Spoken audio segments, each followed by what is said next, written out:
Déjenme abrir mis diapositivas.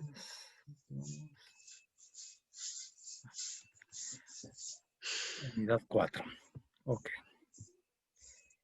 A ver, ¿cuánto tenemos el examen? Ok, es el 14. Tenemos la clase de hoy más 3 clases. Y de ahí tendríamos 3 clases. Ok. Entonces, con esta unidad, yo creo que va a ser para el parcial 2. La unidad 3 y 4 va a ser para el parcial 2. Y la unidad 5, que es la última unidad, sería para ya el final.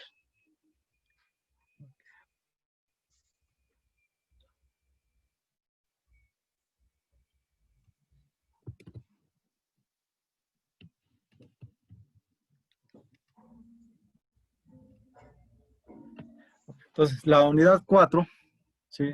Vamos a ver aquí circuitos resistivos, inductivos y capacitivos y el concepto de factor de potencia. Entonces, es también sencillo, nada más que aquí, a diferencia de la unidad anterior, sí se requiere un poquito más de conocimiento de álgebra, sobre todo en los circuitos mixtos que vamos a trabajar. ¿Sí? Déjeme copiar el título. Por favor. Claro que sí.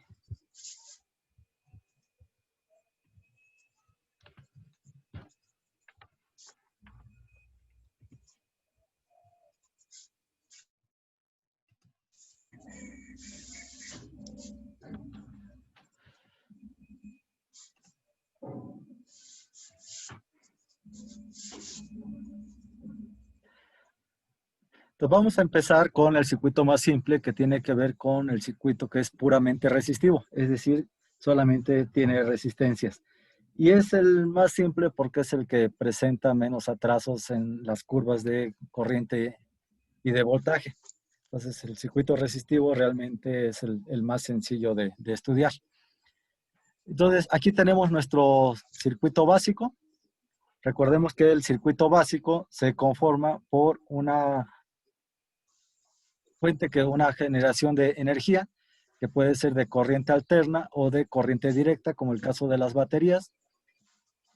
Entonces, es el primer elemento, ¿sí? El generador o la fuente de energía.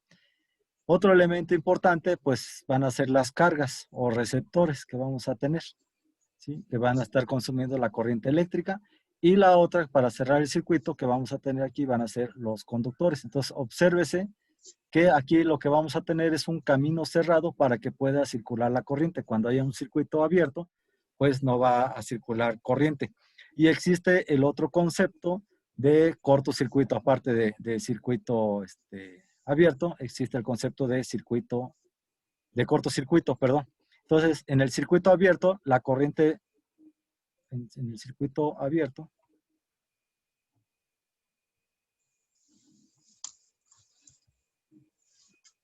la corriente vale 0, y en el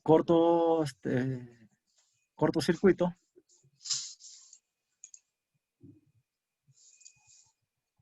la corriente tiende a infinito, ¿sí? Entonces, por esa razón es que cuando generamos nosotros un cortocircuito en nuestra casa, se disparan los interruptores termomagnéticos de nuestra casa, porque se incrementa la corriente que está circulando en el circuito, ¿no? ¿Sí? Y luego vamos a tener también nuestra ley de Ohm, que establece precisamente la relación entre voltaje, corriente y resistencia. Y esta figurita que vemos aquí es conocida como el triángulo de Ohm. Entonces, esta es un triángulo de Ohm que es generado sobre todo para nivel técnico, donde para no estarse complicando la vida haciendo despejes, que son despejes muy sencillos, ¿no? Y que para ustedes esto no tiene gracia, pero para alguien que está a nivel técnico tal vez sí se le complique la parte de despejar, pues nos dice que la ley de Ohm nos dice que el voltaje es igual a la corriente por la resistencia. Entonces, si se dan cuenta, en el triángulo de Ohm, tenemos que el voltaje es igual a la corriente por R. Pero si queremos conocer I, R pasaría dividiendo. Entonces, I va a ser AB entre R.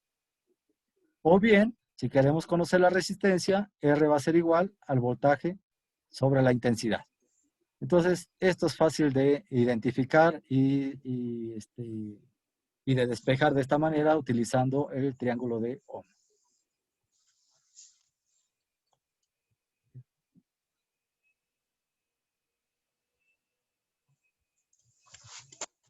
Ahora, la interpretación de lo que es la ley de Ohm, en estas figuritas que se han hecho populares últimamente, pues realmente nos especifica en forma graciosa realmente qué significa cada uno de estos aspectos.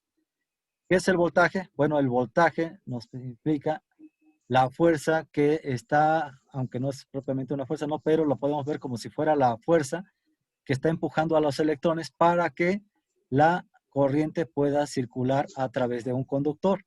Y la resistencia, ¿qué está haciendo? Se está oponiendo a que los amperes, o sea, los electrones, se puedan transportar a través de nuestro conductor. ¿Sí? Entonces, recuerden que una de las preguntas del examen parcial era que se movían, pues son los electrones, ¿no? Recuerden que el movimiento de electrones, si los electrones libres que hay en los átomos, es lo que genera la corriente eléctrica.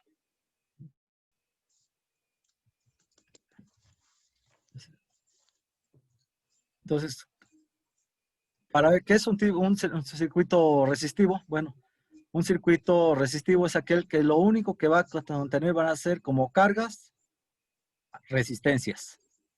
Y la otra parte, bueno, pues va a haber fuentes de voltaje, ¿sí? Y fuentes de corriente también, ¿no? En el caso de un circuito puramente resistivo. Pero en la carga solamente va a haber resistencias eléctricas, como eran, por ejemplo, los focos incandescentes, que creo que ya ni los venden ahora, ¿verdad? Pero si recuerdan los focos incandescentes, esa es una resistencia. O una plancha, por ejemplo. Una plancha solamente se conforma de resistencias, las cuales al circular la corriente, lo que hacen es calentarse y el calor que se genera en las resistencias es transferido a la placa inferior, que es con la que hace la plancha, ¿no? O una cafetera, ¿no? Una cafetera también lo que tiene es una resistencia eléctrica. Entonces hay muchos aparatos que lo único que tienen son puras resistencias, no tienen capacitores ni tienen inductores. Un inductor es un arrollamiento, o sea, una bobina, como las que veíamos en las unidades anteriores, ¿no? Como la de los transformadores. Ese es un inductor, ¿no? Entonces ahorita vamos a ver con circuitos que solamente lo que tienen son meramente resistencias eléctricas, ¿sí? Dentro de su carga. Y obviamente requieren una fuente de voltaje, una fuente de corriente para suministrar la energía eléctrica a esa carga. Por ejemplo, se le conoce como circuito serie. Entonces, aquí vemos la fuente de voltaje que tenemos. Circula una corriente porque es un circuito cerrado y aquí hay una serie de resistencias que pueden ser, por ejemplo, un foco incandescente o una cafetera, ¿sí? O sea, o cualquier tipo de resistencias, ¿no? que estemos utilizando. ¿Por qué se le conoce como circuito serie? Porque podemos ver aquí que una vez que empieza a circular la corriente, ¿sí? Va a seguir todo el camino, ¿sí? Y jamás existe una desviación adicional. Siempre va por el mismo camino circulando, ¿sí? ¿Ok? Entonces se le conoce como circuito serie. De ahí viene el nombre, por ejemplo, de las series navideñas, porque están conectados, todos los foquitos de una serie navideña están conectados en serie. ¿Qué desventaja? Ahorita vamos a hablar de ventajas y desventajas, pero ¿qué desventaja tienen los circuitos series? Sobre todo si analizan las series navideñas. ¿Qué Por ejemplo, desventaja? si se de un pedacito o una lucecita se funde, corre el riesgo de que las demás todas se fundan. Exactamente, de hecho no corre el riesgo. No se funden las Se demás, funden. Si no prenden. una llega a fallar, las demás ya no funcionan. Exactamente. Ya, ¿por qué? Porque se abre el circuito, ¿no? Si esta se daña, por ejemplo, si este es tu foquito, se daña, entonces aquí queda abierto. Y entonces tienes tu fuente acá. Y aquí, como está fundida, aquí ya no pasa la corriente. ¿Sí? Queda abierto. Entonces, que tiene las otras resistencias, pero aquí tienes un circuito abierto. y ya no está circulando corriente. Entonces, por eso luego ahí anda uno buscándole, ¿no? Que, cómo solucionarlo. Y ya la tecnología ha avanzado, que ya algunas series pues ya permiten el paso de la corriente, ¿no? A través de otros aditamentos, ¿no? Pero esa es una de las grandes desventajas que tienen los circuitos serie. Los otros circuitos, que son los circuitos que utilizamos para conectar las cargas en nuestra casa, o sea, para nuestros contactos, para nuestros focos, o sea, toda la iluminación, pues son conexiones en paralelo, ¿sí? Entonces, la situación de un circuito paralelo es que podemos ver que viene la corriente, viene circulando y llega a un punto, y a este punto se le conoce como nodo. En un nodo donde hay una ramificación, una parte de esta corriente que venía aquí en esta parte, ¿sí? Vamos a llamarla ahí, ¿sí? Se va para acá, ¿sí? Y otra se va para acá, ¿sí? Que en realidad de este lado se está separando en tres partes, en I2 y en I3. Esto que ven ustedes aquí, este punto y este punto, ¿sí? Esto es el mismo nodo, porque entre ellos no hay ninguna carga, ¿sí? Por lo tanto, se considera el mismo nodo. Es decir, esto que vemos aquí sería lo mismo que si yo conectara de esta manera. Aquí tengo mi nodo, ¿sí? Y aquí saco mi corriente para mi circuito I1, ¿sí? Aquí va I2, y aquí va I3, ¿sí? O sea, es lo mismo exactamente, ¿no? ¿Sí? Y entonces ya después acá tienen su carga, y lo mismo, ¿no? Y llegan a este otro nodo. Y de aquí cierran el circuito, ¿ok? Aquí esto de los puntos suspensivos es porque depende del voltaje, es el número de rayitas que se ponen cuando son circuitos de corriente directa, ¿ok? Por eso tiene estos puntitos suspensivos. Sí, pero lo pueden simbolizar simplemente así con dos. Ustedes dicen, ok, aquí tengo una batería, o lo pueden poner con 4 o con 6, etcétera, ¿no? Dependiendo del voltaje. Pero bueno, no nos vamos a meter en ese detallito. ¿De acuerdo?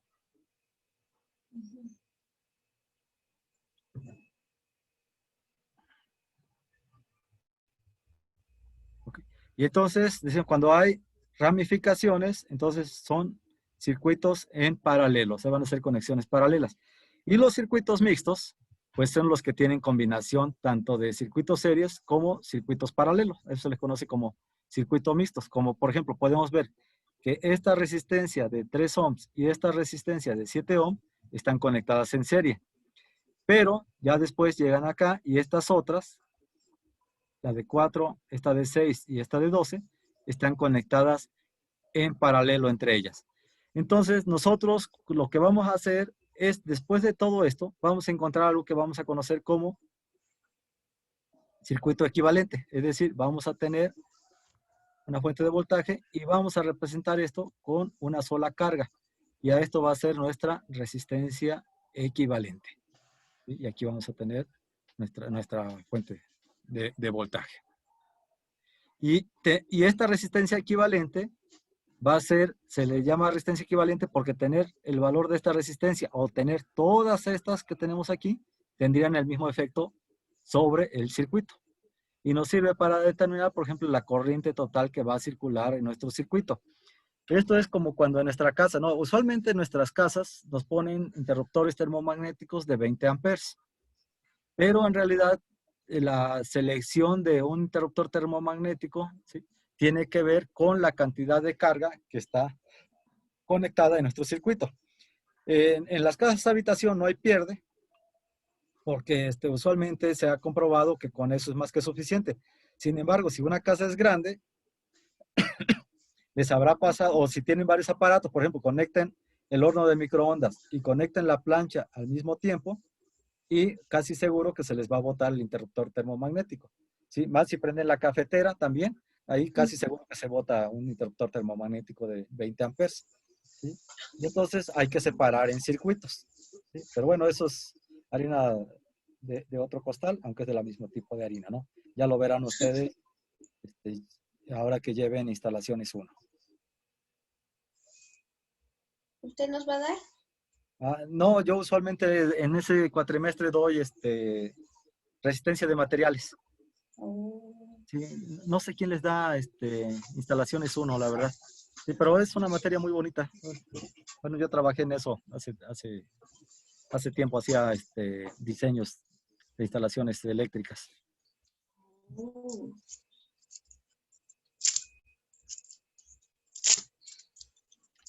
Entonces, aquí les vuelvo a remarcar lo mismo que ya les comentaba ahorita, ¿no? Pero ya con las definiciones que vienen en los libros, ¿no? Se dice que 2 o más elementos están en serie si tienen un solo punto en común que no está conectado a un tercer elemento. Entonces aquí vemos, este es nuestro elemento 1, o sea, nuestra resistencia 1, y este es nuestro otro elemento. Y el único punto en común que los conecta, pues es el punto A. O sea, solamente hay un cable, no hay una desviación de esa corriente que va circulando, a diferencia de este otro que no está en serie.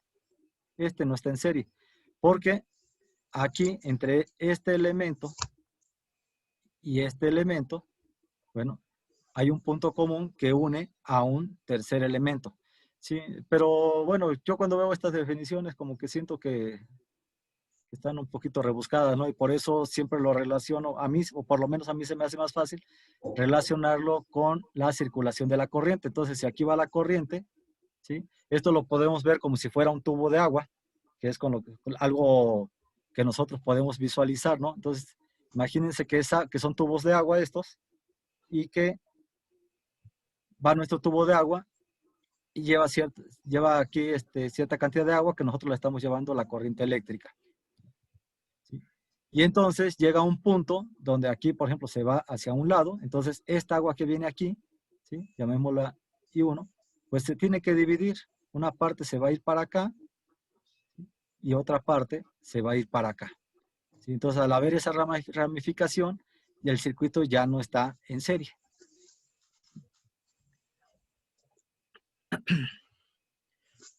Ahora, aquí vemos también una forma de cómo vamos a utilizar ¿Saben usar ustedes el multímetro? No, ¿No lo saben usar? Ok. yo no. ¿No? Bueno, es más del tema de la materia de instalaciones. Bueno, no sé si, la verdad no he visto bien el temario, pero no sé si les enseñan a usar el multímetro. Pero a ver, la siguiente clase voy a armarme un circuito y vamos a usar el multímetro, ¿de acuerdo? Para pues por lo menos lo vean, ¿no? Ahorita aquí que estamos a distancia, pero y les explico cómo se utiliza y ya se les facilitaría después. Y también nos va a permitir para comprobar la teoría que vamos a ver ahorita con una situación. Recuerden, esto es teoría. Y la teoría está sacada de la práctica, pero se trabaja con valores ideales. ¿Qué quiere decir? Que si yo compro vamos a suponer que yo tengo una resistencia de 100 ohms, ¿sí? Entonces, una resistencia de 100 ohms son 100 ohms teóricos. En la realidad va a haber una variación y las mismas resistencias vienen marcadas con una serie de bandas y hay una bandita, la última banda, que te dice la tolerancia. Y entonces, por ejemplo, si tiene la tolerancia de más o menos 10%, implica que entonces tu resistencia puede ser en realidad de 90 ohms o puede ser de 110 ohms. O sea, bueno, o valores intermedios, ¿no? O sea, pues, en realidad va a estar variando entre 90 y 110. Le puse un 1 de más aquí, ¿sí? Pero a eso se refiere, ¿no? Cuando que en realidad no van a ser exactos. Entonces, cuando nosotros midamos nuestro circuito, vamos a suponer que calculamos, va a circular 1 amper. Y el multímetro nos dice, en realidad no hay 1 amper, hay 0.9 amperes o 1.1 amperes. Es debido a esta situación, más aparte los errores de lectura que podría tener nuestro multímetro, porque entre los multímetros pues hay calidades, ¿no? Y tienen que ver con la precisión. Pero este diagrama de aquí nos muestra cómo se conecta un multímetro.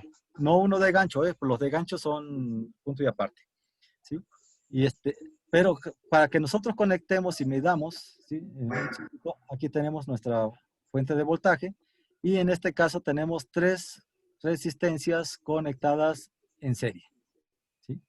Entonces, si yo quiero medir el voltaje de estas resistencias, yo tengo que conectar un voltímetro en paralelo. ¿Qué quiere decir en paralelo? Que me voy a conectar a los extremos de la resistencia. Y en teoría, me debe de medir lo mismo de mi fuente de voltaje, ¿sí? Entonces, si en mi fuente de voltaje, por ejemplo, tengo, no sé, una batería de 9 volts, esto debe de darme un valor de 9 volts, aunque sabemos que va a variar un poquito, ¿de acuerdo? Porque las baterías en la vida real tampoco dan exactamente los 9 volts o los 1.5 volts que traen las AA o las AAA, ¿sí? Entonces, también ese es un detalle, ¿no? Entonces, hay que conectarlo en paralelo. Y el amperímetro se conecta en serie, ¿sí? Entonces, aquí va el circuito, ¿sí? Entonces, va por aquí nuestro circuito, circulando la corriente, y en serie conectamos el amperímetro para medir el amperaje, ¿no? A diferencia de los de gancho que utilizan el electromagnetismo, o sea, lo que veíamos en la unidad antepasada, ¿sí? Para medir precisamente a través del flujo magnético que circula, miden la cantidad de corriente, ¿sí? Ese es el principio de funcionamiento. Algo importante a destacar aquí también es que yo les decía hace un ratito, y no sé si ya se percataron, olvídense ahorita del amperímetro. Ahorita nada más, vamos a suponer que el amperímetro no existe ahorita, ¿ok? Vamos a suponer que aquí está conectado en forma continua. ¿Sí? Llego y yo inicialmente nada más tengo mis resistencias y entonces está circulando la corriente por aquí. Cuando yo conecto en paralelo, genero otro camino. La pregunta es, ¿esta corriente que va para acá se va a separar ahora en dos? Y si se va a separar en dos, ¿va a afectar, ¿sí?, la lectura que yo tengo? ¿Qué creen que pase ahí?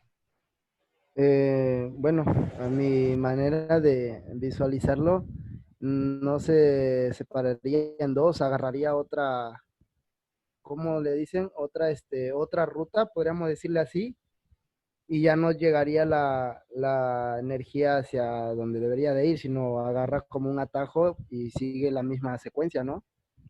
Okay. En realidad sí se va a separar en dos, pero hay un factor importante que a lo mejor por ahí va tu idea, Miguel. Entonces, si se separa en dos, ¿qué va a pasar? ¿Cuánta corriente va a circular por aquí? ¿Y cuánta va a circular por acá? Porque eso me va a afectar mis lecturas. ¿Qué tengo que hacer para que no se afecte? ¿Sí? Para que no se afecten mis lecturas. ¿Recuerdan lo que les comentaba hace un momento? ¿Qué camino sigue la corriente eléctrica? ¿Cuál es el camino que va a seguir? Sigue el camino más débil, ¿no? Exactamente, el de menor resistencia. El de menor resistencia, efectivamente. Entonces, ¿qué tengo que hacer aquí? Pues poner una resistencia muy grande. De tal manera que esta corriente que tengo aquí tienda a ser cero. Tenga un valor muy, muy pequeño. ¿Sí? ¿De acuerdo? Entonces, los multímetros, cuando yo conecto la parte del voltímetro, ¿sí?, hay una resistencia muy grande, ¿sí? De tal manera que la corriente que va a circular a través de él es muy pequeña y eso permite, ¿sí?, tener mayor precisión en mi lectura que tengo aquí. ¿De acuerdo?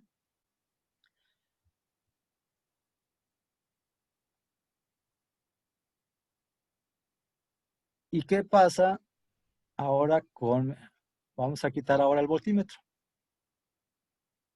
Ahora imaginemos que el voltímetro no está conectado. Este no está conectado. ¿Ok? Este no existe. Solamente hay un camino y están en serie. Pero sucede que ahora puse otro elemento más. Si tengo 1, 2, 3, 4 elementos conectados, ¿sí?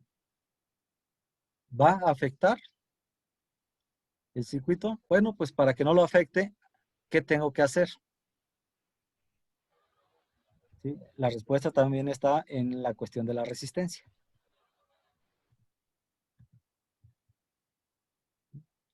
¿Qué creen que pase aquí con la resistencia del amperímetro?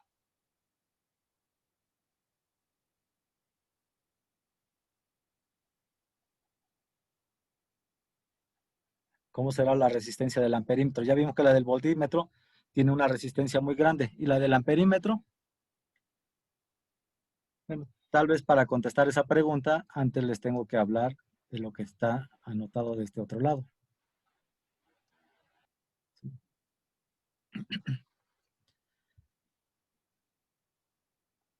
Acá en esta parte, que vemos aquí en la teoría, bueno, la corriente, aquí como no hay desviación en un circuito en serie, entonces aquí viene una corriente, que la voy a llamar I, y por esta resistencia, pues va a pasar esa corriente I, y por esta otra también va a pasar esa corriente I, y por esta otra también va a pasar esa misma corriente I, y por lo tanto mi amperímetro pues va a leer precisamente ese valor I de mi corriente, ¿ok?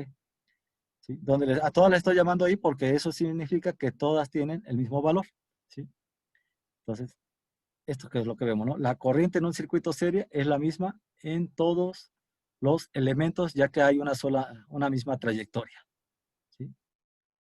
Nos quedan 10 minutitos, ok. ¿Qué hora es? Ok, 4:45. Ok. Entonces dice, considerando que la ley de Ohm se aplica por igual a cualquier parte del circuito, entonces yo puedo calcular el voltaje en cada elemento.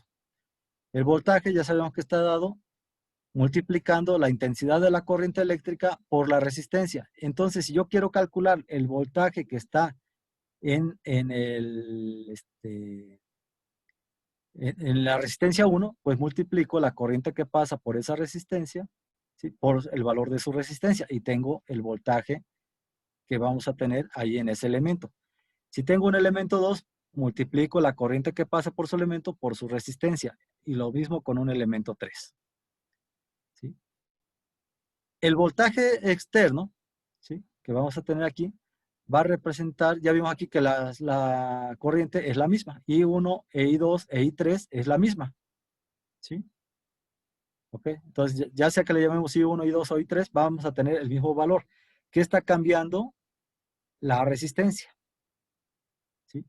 Y entonces, cada uno de estos, si tienen diferentes valores, R1, R2 y R3, si sus valores son diferentes, pues también vamos a tener valores diferentes de voltaje. Es decir, yo aquí estoy, con este voltímetro, así como está conectado aquí en mi circuito, estoy leyendo el valor del voltaje que me está suministrando mi fuente de alimentación. O sea, así como está conectado aquí, yo estoy leyendo este valor.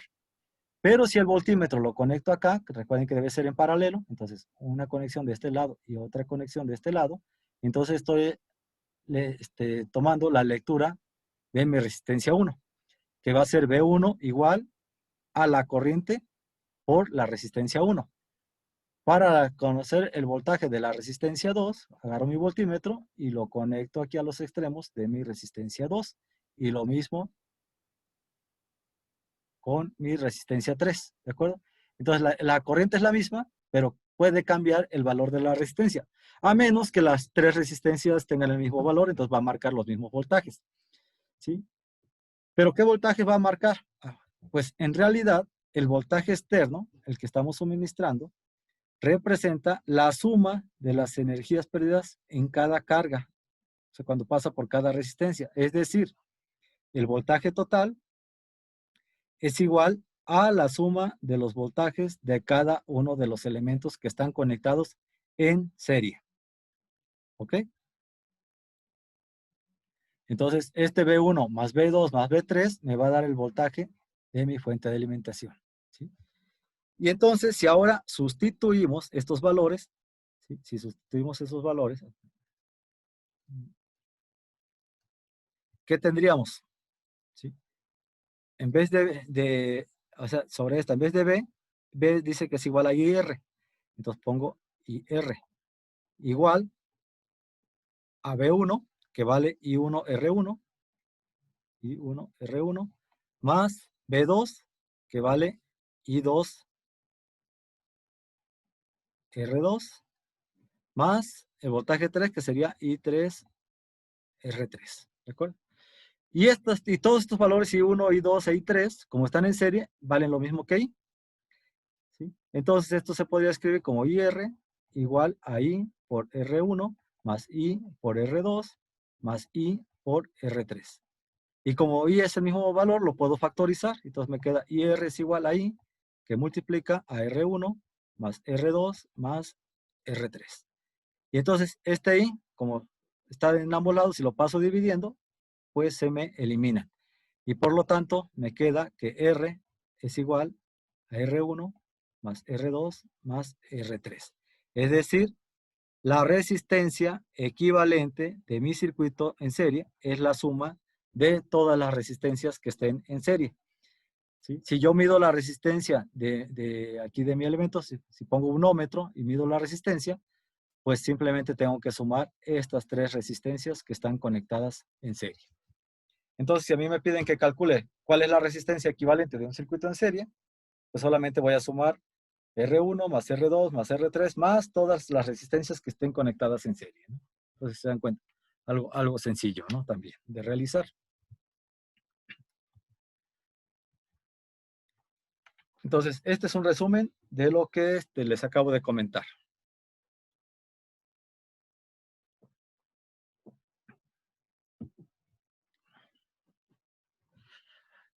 ¿Alguna pregunta?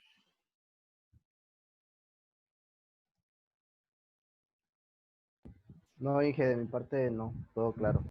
¿Sí está claro? Perfecto. Inge, claro. Sí, sí.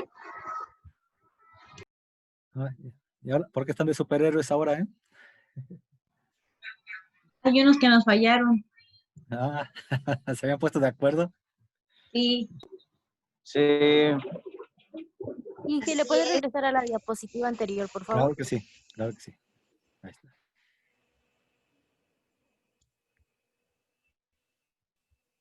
Ya, Inge, gracias. Perfecto, sí. Ok, bueno, ese es. Entonces, bueno, aquí un ejemplo sencillito. Dice que tenemos una ¿Vemos? resistencia. ¿Verdad? Sí, ajá. O nada más resuélvanlo como gusten. Aquí tiene el número del problema del libro. Dice, un resistor o resistencia, ¿no? De 5 ohms. Está conectado en serie con una segunda resistencia de 3 ohms y tiene una batería de 16 volts. Nos pregunta cuál es la resistencia efectiva, o sea, cuál es la resistencia equivalente y cuál es la corriente que circula a través del circuito. Aunque es un problema bastante sencillo y fácil de resolver, como quiera vamos a hacer un diagramita para que nos vayamos acostumbrando a interpretarlos, ¿de acuerdo? Ahí les pongo las respuestas.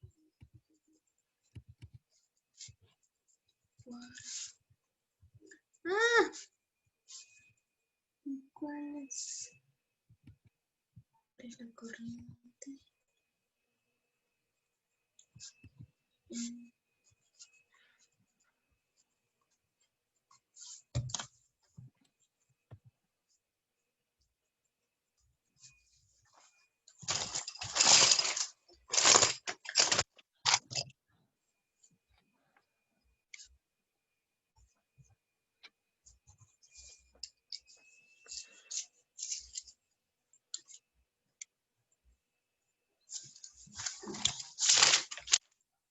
¿Cuál es la fórmula que se va a la resistencia? ¿La de V sobre I? ¿Sí? La ley de Ohm, y en este caso, esta última que encerré en un rectángulo, que es para encontrar la resistencia equivalente. Y esta es la ley de Ohm.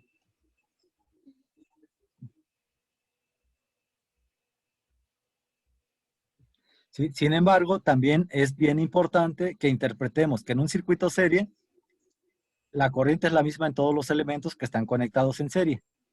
Y que el voltaje de un circuito serie es la suma de los voltajes de cada uno de los elementos. Entonces hay que tener presente esos dos conceptos, la ley de Ohm y cómo vamos a calcular la resistencia equivalente. ¿De acuerdo? Todo esto es lo que hay que tener presente.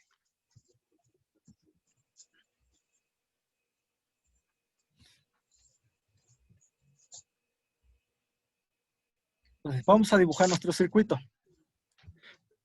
Dice que hay dos resistencias que están conectadas en serie.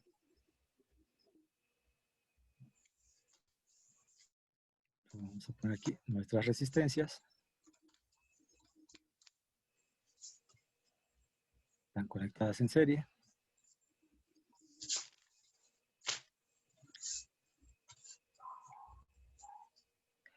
Y tienen una batería de 16 volts. Entonces aquí tenemos nuestra batería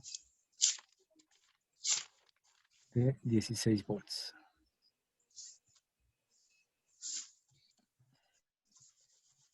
Y aquí tenemos nuestra resistencia. Esta es de 5 ohms. Y esta es de 3 ohms. No importa el orden realmente porque están en serie. ¿Sí? Y nos pregunta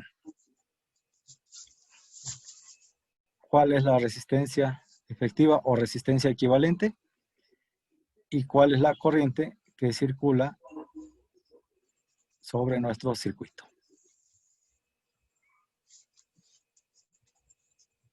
Entonces, ¿cuánto vale la resistencia? Pues es rápido, ¿no?